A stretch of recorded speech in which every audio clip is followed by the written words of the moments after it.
The idea is to create a diet that replaces medication.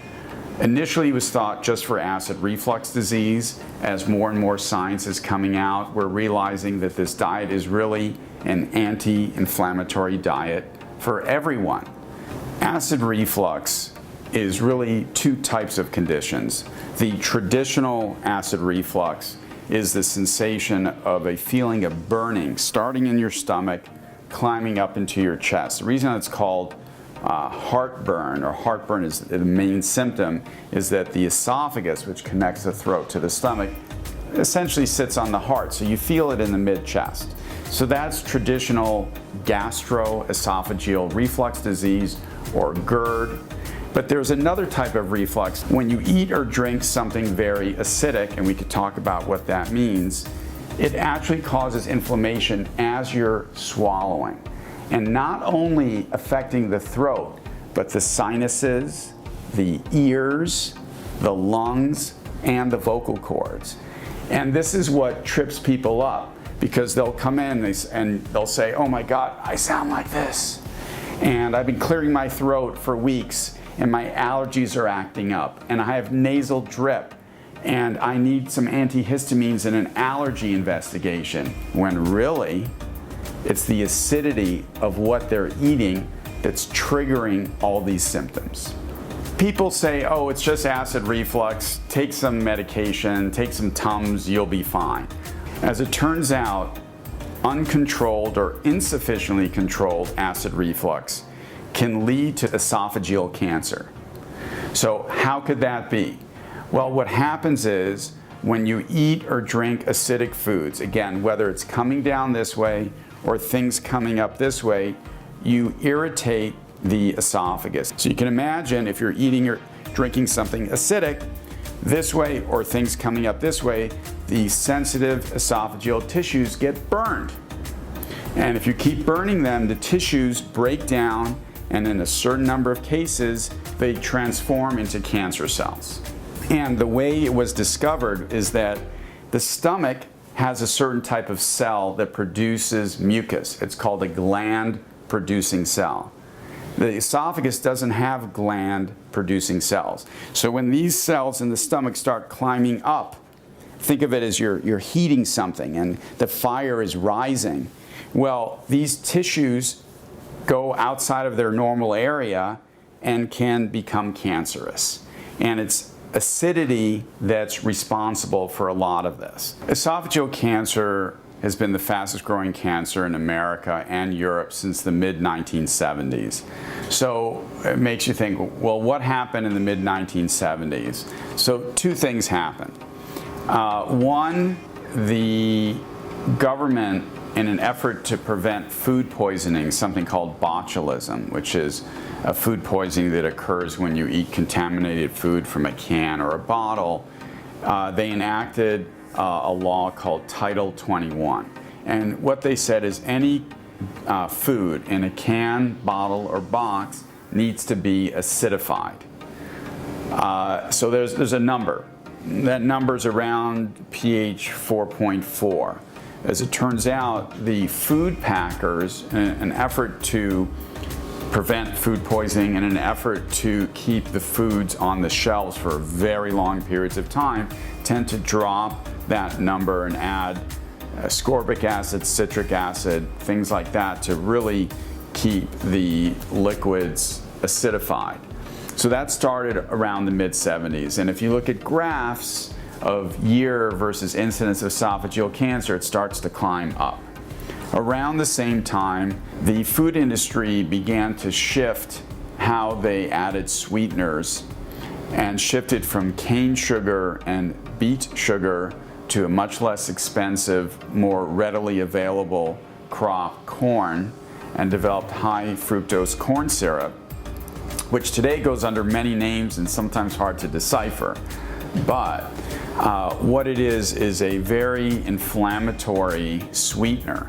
The inflammation in that sweetener, some of those chemicals loosen that lower esophageal muscle. The reason why that's a big deal is the acidic stomach sits underneath there, right? So you have to think about what's going on now. You're eating and drinking very acidic things, and you're having sweeteners that loosen, so it's essentially a double whammy. Acidic things this way, loosening this way, and it's causing a lot of inflammation. And sure enough, slowly, steadily, the incidence of esophageal cancer, it's called adenocarcinoma. Adeno is the Latin term for a gland. So it's esophageal cancer, not from smoking and drinking in excess. This is from acidity began increasing then. You could almost trace it back. In terms of who's at risk, 75 million Americans have gastroesophageal reflux disease. So we're all at risk. The scary thing is a lot of people don't have the traditional symptoms. Only 1 out of 10 people that come to see me in the office are complaining of heartburn. Most people complain that they have a drip, that they're coughing, that they're hoarse. And we have to ask them questions about what they eat. When's the last time your doctor asked you any questions about what you eat? When I start asking people, do you drink soda or bottled iced tea? They look at me like I have 9 heads. Hey, it's important to ask these questions. If you're not being asked these questions, say, this is what I'm eating and drinking. Is this okay? Or bring in even say a 10-day food diary, or if that's too much, a 3-day food diary. When you're in the waiting area, you can just write that down. This is what I had for breakfast. This is what I had for dinner last night. This is how many hours I stayed up after my last meal. These are seemingly innocuous questions, but really you're giving your clinician the keys to a lot of these symptoms. What we say about acid reflux, it's 2 things. It's what you eat and when you eat. So what and when. What is things that are either acidic as you consume them, or materials, foods really, that have physiologic functions. So I'll give you a perfect example. I call it the dirty dozen. There are 6 foods that loosen the muscle that separates the acidic stomach from the non-acidic esophagus. And there's 6 foods or food categories that are extremely acidic as you eat them. So let's start with the stomach side, what I call the dirty half dozen. So it's coffee, chocolate, alcohol, mint, raw onion, raw garlic. So everyone's saying, oh my God, my 6 favorite food groups, I can't eat anything anymore. Not the case, but what all those substances have in common is they will loosen that muscle that separates the acidic stomach from the non-acidic esophagus. And when you take away that muscle, you loosen it, things here can shoot up. Now, coffee and chocolate have particular properties. They're not acidic. So when you hear, hey, I got low acid coffee, what? Coffee has a pH of around 6. So just a little science.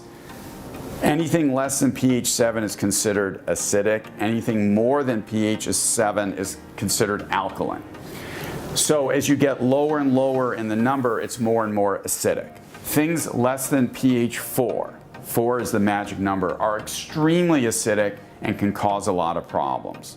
So we want to really stay above 4, and if we can, at least initially, to heal above 5. So how do coffee and chocolate play in here? Coffee and chocolate, not that acidic, pH 6, but what do? They not only loosen the lower esophageal muscle, but they also increase acid production by the stomach.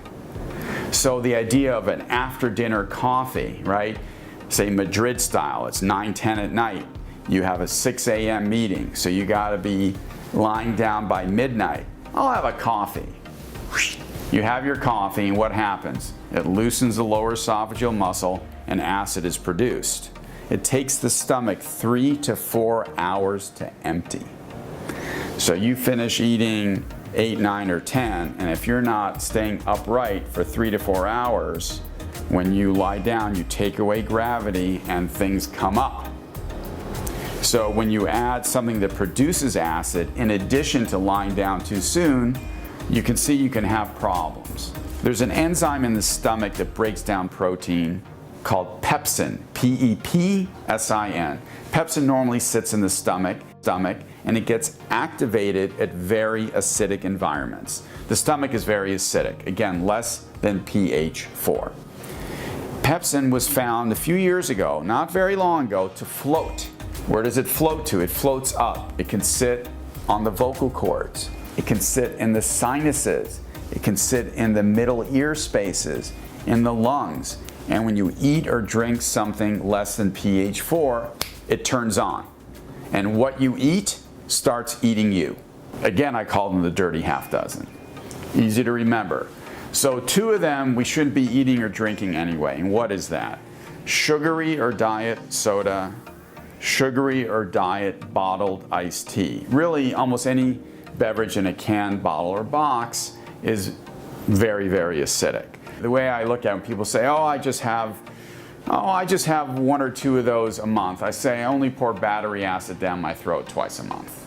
So that's what it's like, and people dismiss it. I get the hand wave. No. But then there are 4 healthy things, which I call the 4 under 4, meaning the 4 substances under pH 4. What are they?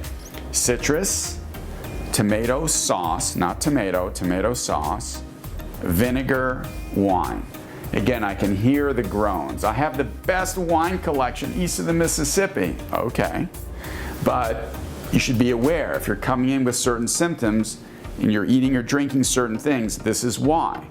And when you eat or drink, say, a balsamic vinegar, it's acidic and it releases, activates tissue-bound pepsin and causes inflammation. It gives you the hoarseness. It swells the sinuses.